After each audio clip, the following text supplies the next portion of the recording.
In this lecture, I'm going to show you how to make some beautiful YouTube channel art that will attract new subscribers and will attract new viewers to your channel.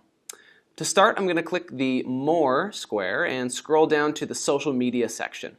There's an option here for a YouTube video thumbnail, which we're not going to do that. We're going to go to YouTube channel art because there are lots of great templates there for YouTube channels in particular. To start, I'm going to scroll through and just kind of see what templates I like and which ones I might want to use. Right here, this one's called Project Bedroom, which I could see that being a YouTube channel maybe for home renovations or do-it-yourself projects. Let's keep scrolling and see what else there is. Welcome. That's pretty cool. That might be one on travel, maybe road trips. This one might be on healthy eating. Oh yeah, Your Health Buzz Business. Yep, totally. There's lots of different templates here that I could see being really successful on YouTube. Let's go down and pick one that is really nice.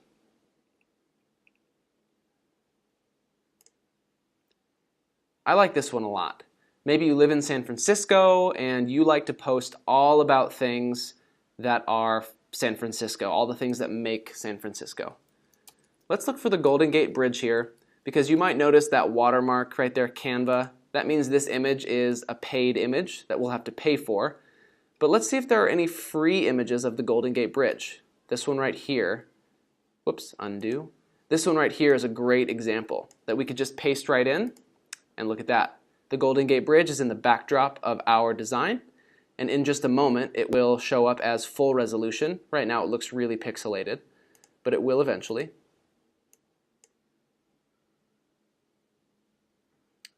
Looks like images are having a bit of trouble changing to full resolution.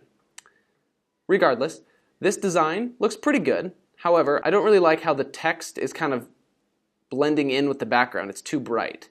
Even now that the photo changed, it's still too bright in my mind. So what I'm going to do is I'm going to insert a shape, and I like to do this when the text doesn't really stand out. I like to make it stand out. And to do that, I simply drop in a shape of my choosing and I change it to black. I change the size to fit the area where the text is. Let's make it a little bigger. And then what I do is I simply move it behind the text. And that's a really simple way to make your text stand out. And I think that the nice rectangle shape looks pretty good, even though it's unnecessary.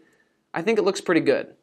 Now what I just did there is I clicked and held the mouse button down while dragging, and that allowed me to select multiple items at the same time to move around. However, if you don't want to move the background, hold the Shift key and then click on it, and it will keep everything else still selected for moving. Now I'm going to move this to the center, or at least try my best, because when you move multiple items, the snapping grids don't always pop up.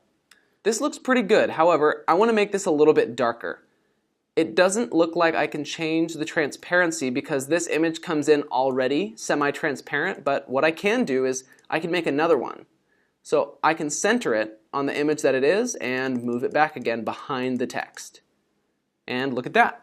That stands out really nicely. It's a little darker, looks a little nicer. This is a pretty good YouTube channel art. I like it, and I think it would be successful to bring people to your channel. There are a lot of other templates and layouts, as you know. The cool thing is that you can pick a template that you really like, and you can change it by deleting the paid image and replacing it with a free image. Now that this YouTube channel art is done, I can download it. You can use Web JPEG, or you can download the high-quality PNG version, which I suggest this because that way YouTube will not deny it for being too small or pixelated.